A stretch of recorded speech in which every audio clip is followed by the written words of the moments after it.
General Jack Mitchell stood before the expansive digital map in Earth's Lunar Command Center, his gaze fixed on the swirling holograms representing alien territories. The room buzzed with the low murmur of his staff analyzing data, their screens flickering with reports from the edge of human space. "Status report, Lieutenant Harrow," Jack called out, his voice cutting through the ambient noise. Lieutenant Colin Harrow approached, tablet in hand. "Sir, all quiet on the western sectors. However, there's been unusual activity near the demilitarized zone on Rigel 4. Our drones spotted what looks like an unauthorized armament buildup." Jack's eyes narrowed. "Have there been any breaches of our airspace?" "Not directly, sir, but the pattern's aggressive, closer than usual. It's like they're testing our responses," Colin replied. Captain Lisa Mendoza, the base's strategic operations officer, joined the conversation. "It's a provocation, Jack. They're seeing how far they can push before we react. We can't just sit on this." Jack drummed his fingers on the table, thinking. "Prepare a recon squad. I want eyes on Rigel 4 within the hour. Use the stealth corvettes. No engagement unless absolutely necessary. This is a fact-finding mission." "Yes, sir," Colin acknowledged, turning to relay the orders. Jack then turned to Lisa. "Keep the UN Security Council on speed dial. If this turns out to be what I think it is, we'll need to act swiftly." Lisa nodded. "I'll draft a preliminary action report. We'll need every option on the table." As preparations for the recon mission were underway, Jack pulled up communication with Admiral Torres, stationed on Mars. The grizzled face of the Admiral appeared on the screen, lines of worry evident. "Jack, I heard about the Rigel 4 movements. Do we have a plan?" Torres asked, his voice gruff. "We're sending a recon team to gather intel. I want you to be ready for a quick deployment. This could escalate quickly," Jack replied. "Understood. I'll have the Martian fleets on standby. We won't be caught off guard," Torres assured him. The screen flickered as the call ended and Jack faced his team again. "This is a critical moment. We need to handle this carefully but be prepared for the worst. Humanity has come too far to be bullied into submission. Let's show them we're not to be trifected with." As the stealth corvettes prepared for launch, the mood in the command center was one of controlled urgency. Every member of the team knew the stakes were high. They were not just protecting human territory, but also the fragile peace that had allowed humanity to thrive in recent years. In the cold vastness of space, the sleek ships slipped away from the lunar base, their hulls reflecting the dim light of distant stars. Inside, the crew was silent, each person aware of the potential for this mission to change the course of interstellar relations. Back at the command center, Jack watched the ship's progress, his mind racing with scenarios. "Keep me updated, every step of the way. Any sign of trouble, I want to know immediately," he instructed Colin. "Yes, General, we'll maintain continuous live feed," Colin responded. The chapter closed with the stealth corvettes vanishing into the darkness of space, a tangible symbol of Earth's readiness to defend its sovereignty and peace, even as the shadows of conflict loomed large. Back in the command center on Earth's moon, tension filled the air as everyone awaited the recon team's report. The room was silent except for the soft hum of machines and the occasional murmur of updates. General Jack Mitchell stood rigidly, his gaze fixed on the main screen displaying the real-time feed from Rigel 4. Suddenly, the tranquility was shattered by a burst of static. The screen flickered, showing glimpses of chaos. "Report! What's happening out there?" Jack demanded, his voice booming across the room. Lieutenant Colin Harrow worked rapidly at his console, trying to stabilize the feed. "I'm getting it back now, sir. We lost signal for a moment, but—" The video cleared, showing the recon team under fire. Their stealth corvette maneuvered desperately, dodging incoming laser blasts. "We've been ambushed. Requesting immediate—" The transmission cut off as abruptly as it had resumed, leaving a heavy silence in its wake. Jack's jaw clenched. "Get me a status on that ship now, and alert Admiral Torres.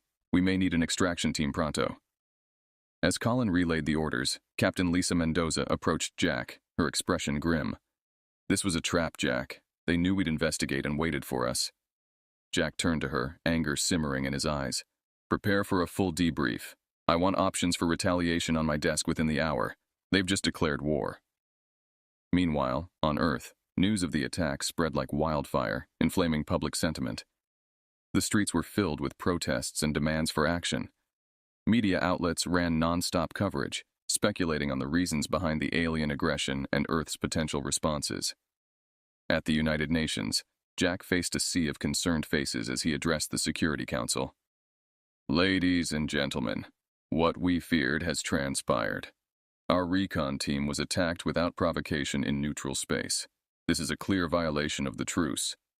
A delegate from Brazil stood up, her voice tense. General Mitchell, what are you proposing? An all-out war? Jack's reply was measured but firm.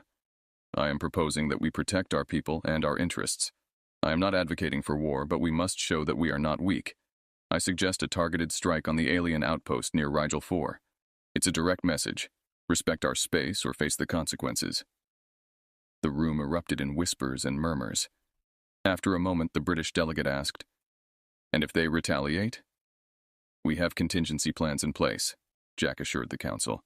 "We will defend our territories vigorously." As the meeting adjourned, Jack returned to the command center, where his team was already preparing for the possible strike. "Lisa, what's the status of the fleet?" Lisa looked up from her console. "Admiral Torres confirms that the Martian fleets are on standby. We can move within 3 hours." Jack nodded approvingly. "Do it, and keep our defense systems on high alert. We're not taking any chances." The chapter closed with Jack gazing out at the stars, a troubled look on his face. The attack had ignited a spark that could potentially engulf the entire galaxy in war. But it was a spark that could not be ignored. Now, humanity had to stand firm and ready for whatever challenges awaited them in the dark vastness of space. General Jack Mitchell sat at the head of the conference table surrounded by his senior staff, the soft glow of monitors casting a blue hue over their determined faces. "The intel doesn't lie," he began, his voice firm.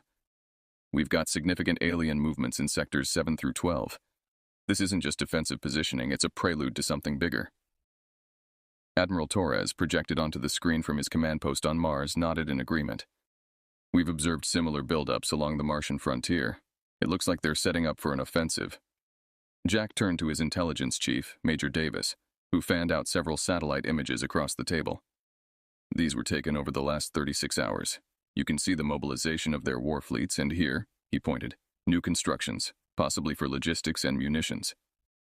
"Recommendations?" Jack queried, scanning the room. Lieutenant Colin Harrow, his communications officer, spoke up. "Sir, we might consider deploying surveillance drones with cloaking tech. If we can get a closer look undetected, we could understand their strike plans." Jack considered this, then nodded. "Do it. I want a flight of drones over these coordinates within the hour. Stealth is key. We can't afford to spark an engagement." Captain Lisa Mendoza, his strategic operations officer, raised another concern. "We should also beef up our defenses around critical points. If they're planning an attack, I'd bet these locations," she circled several points on the map, "will be their first targets." "Agreed," Jack said. "Let's redistribute our fleet to shield these assets. I also want the lunar cannons on high alert." The team worked seamlessly, each member coordinating their part of the operation with practiced efficiency. Within minutes, orders were dispatched, and Earth's defenses began to shift into a new formation. As the meeting drew to a close, Jack stayed behind, staring at the star map, tracing potential enemy paths with his finger. The weight of command was heavy. Each decision could tip the delicate balance of peace into full-scale war. Outside the command center, the moon's desolate landscape offered a stark contrast to the bustling activity within. As drones launched silently into the dark void, their mission was clear: gather the intelligence needed to keep humanity one step ahead in the escalating tensions. In the control room, Colin monitored the drone's progress, his eyes flickering between screens. "Initial feeds coming through now, sir. No signs of detection by alien sensors." "Keep me updated on every movement," Jack instructed, his mind racing with strategies and contingencies. "This is the calm before the storm. Let's ensure we're not caught off guard." Each member of his team understood the gravity of the situation. The galaxy was on the brink, and Earth's next moves would be critical in determining the future of human sovereignty in space. General Jack Mitchell stood at the observation deck, his gaze fixed on the massive screens displaying real-time feeds from the drones weaving silently through alien space. The command center hummed with tense anticipation, the air thick with the responsibility of impending conflict.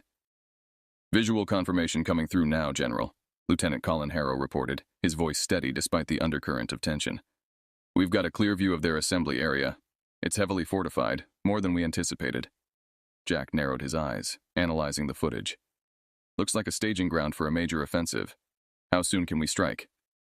Captain Lisa Mendoza, reviewing tactical data on her tablet, responded without looking up.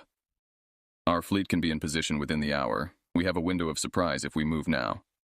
Admiral Torres, joining the conversation via a secure link from Mars, added, I've got 2 battalions ready to jump in on your go. We hit them hard and fast before they can launch. Jack considered the options, the weight of command pressing upon him. Do it. Initiate Operation Thunderstrike. Target their fleet and that staging ground. I want minimal casualties, but maximum impact.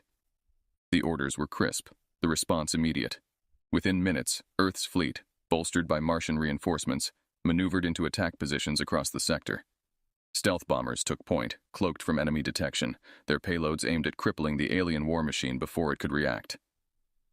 As the first bombs dropped, lighting up the alien staging area with fiery blooms, the command center crew held their breath.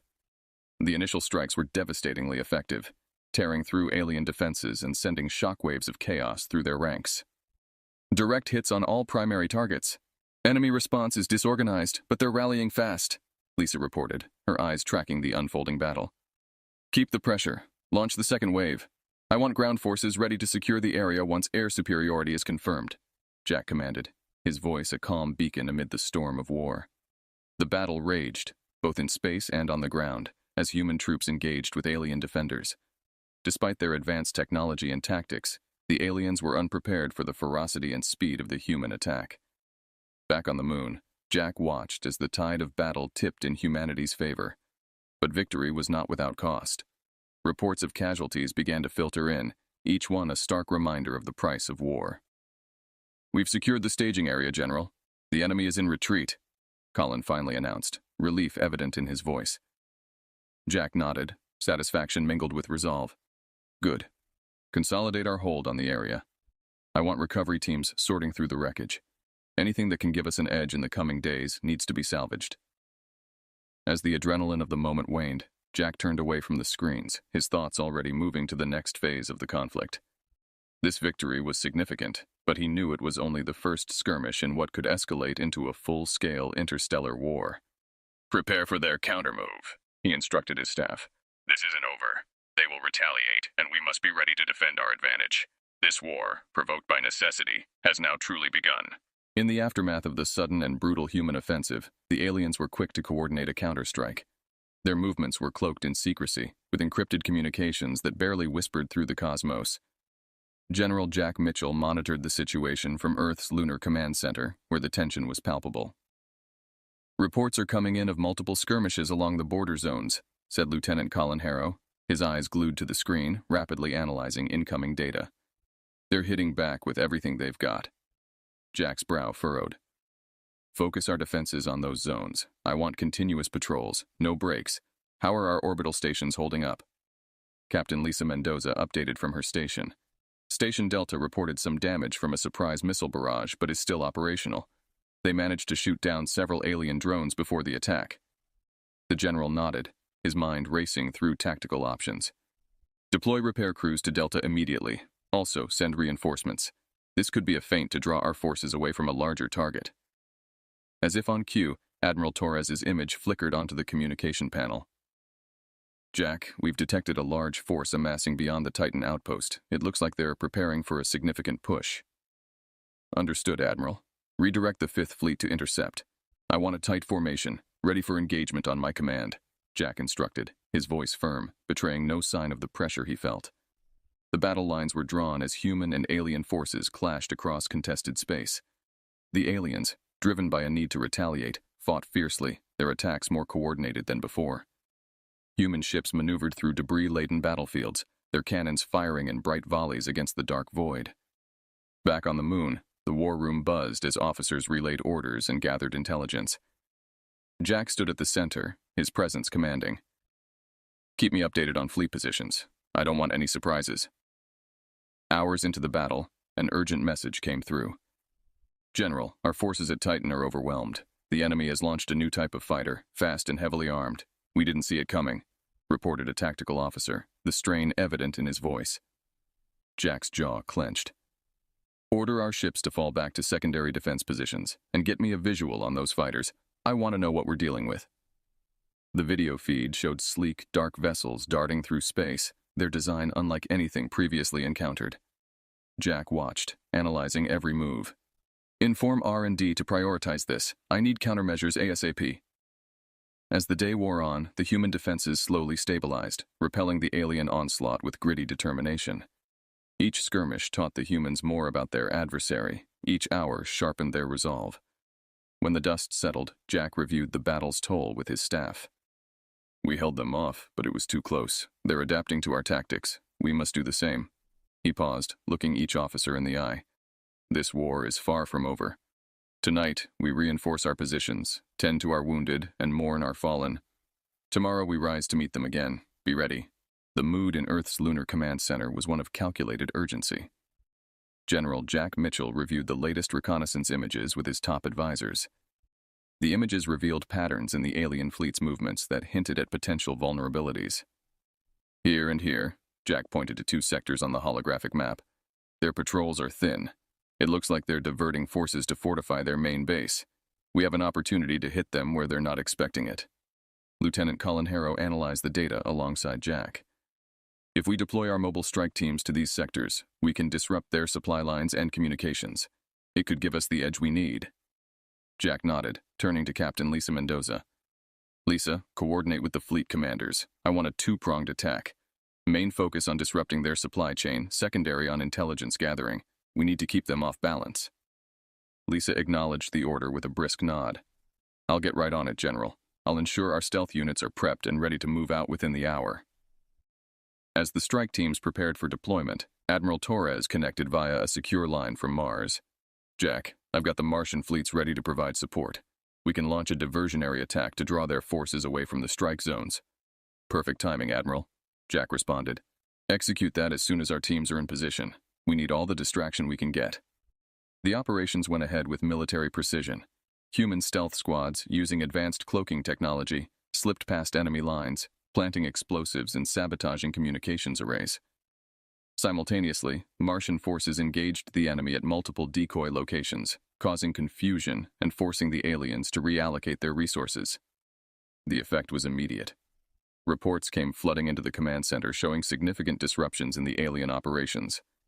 Supply ships were rerouted, leaving their fighters short on ammunition and fuel during critical phases of the battle. General, we've intercepted transmissions indicating disarray in their command structure, Colin reported, a hint of satisfaction in his voice. It seems the sabotage was more effective than anticipated. They're struggling to reroute support to their frontline units. Jack allowed himself a small smile. Keep the pressure. Inform all units to stay alert for counterattacks. This advantage won't last long if we let up now. Hours turned into days, and the human forces continued to exploit the newfound weakness in the alien defenses. Each encounter was carefully executed to maximize impact, steadily eroding the enemy's ability to fight back effectively. As the tide of the war began to turn, Jack convened a meeting with his senior staff to plan the next phase. We've got them reeling, but this isn't the time to be complacent.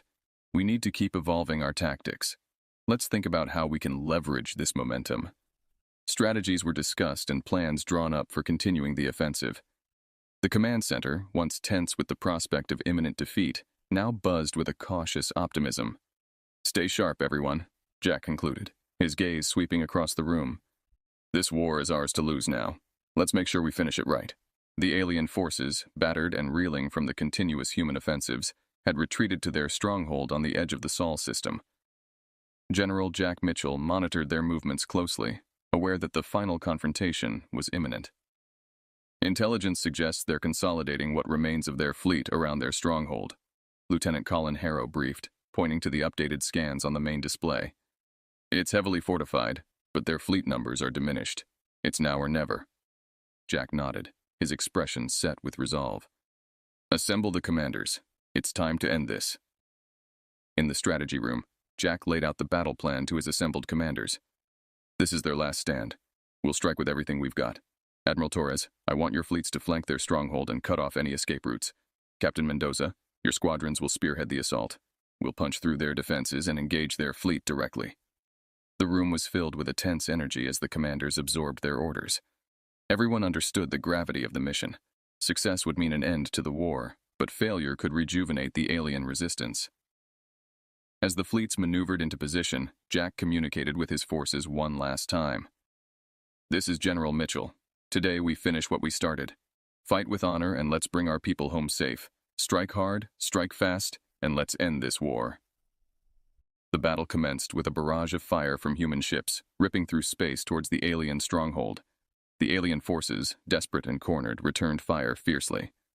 Explosions lit up the void as ships from both sides maneuvered through the deadly ballet of interstellar combat. Admiral Torres's fleets successfully blocked the enemy's retreat, while Captain Mendoza's squadrons broke through the primary defenses, allowing human troops to board the alien stronghold. The fighting was brutal, with hand-to-hand combat in the cramped corridors of the alien base. Jack watched the progress from the command center, each report tightening the knot in his stomach.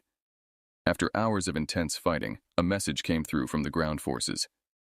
"General, the stronghold is secured. Enemy command is disabled, and their leaders are surrendering." A wave of relief swept through the command center. Jack leaned back in his chair, allowing himself a moment of respite. "Inform all units, the enemy has surrendered. Cease all combat operations." As news of the victory spread, celebrations erupted among the human colonies and Earth itself. But for Jack and his commanders, the mood was somber as they counted the cost. Many had fallen, and the scars of war would linger long in the collective memory of humanity. Jack later stood before a gathering of leaders and soldiers, his voice steady as he addressed the crowd. "We set out to defend our home and our way of life.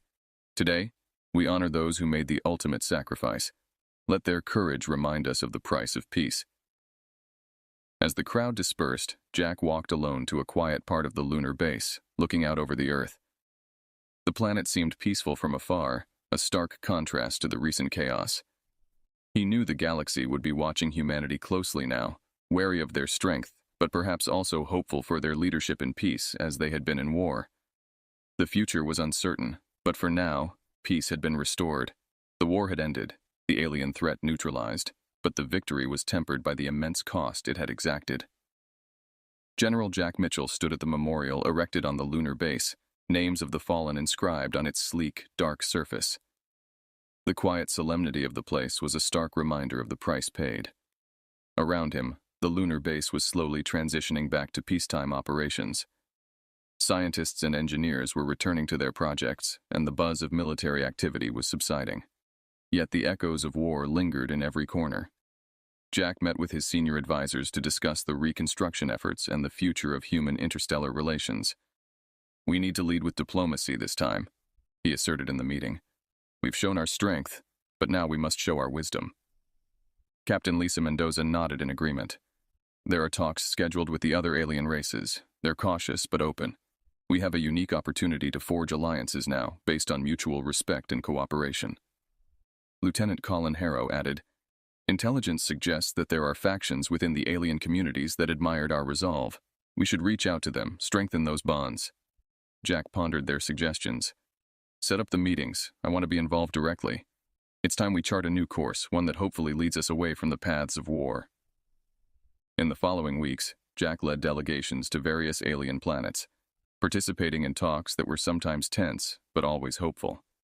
The scars of war were fresh, but the desire for a lasting peace was universal. On Earth, the public's reaction was mixed. While many celebrated the end of hostilities, others mourned the losses and debated the necessity of the conflict. Jack attended town halls and spoke openly about the decisions made, addressing the concerns of his fellow humans with honesty and empathy. At one such gathering, a young girl asked him, "Was it worth it, the fighting and all?" Jack looked at her, her innocence a sharp contrast to the complexities he had navigated. "I ask myself that every day," he admitted. "And I think the true answer will be found in what we do next, how we build from here." Months passed, and an interstellar council was established with Jack as one of its key members. The council worked on treaties and trade agreements, striving to ensure that the void left by war was filled with cooperation rather than conflict. As the anniversary of the war's end approached, a ceremony was held on Earth, attended by representatives from many worlds. Jack stood before the assembly, his speech broadcast across the galaxy. "Today we remember those we lost and celebrate the peace we've gained. Let this memorial remind us not of our capacity for destruction, but of our strength in unity. May we continue to strive not for domination, but for understanding." The crowd was silent, reflective, as the ceremony concluded with a moment of silence. Jack stood there, looking out at the peaceful gathering, the diverse faces of many worlds united in remembrance and hope. Jack Mitchell, once a general, now a peacemaker, remained committed to steering humanity on a course that would honor the sacrifices made and forge a future defined by peace, not the wars of the past.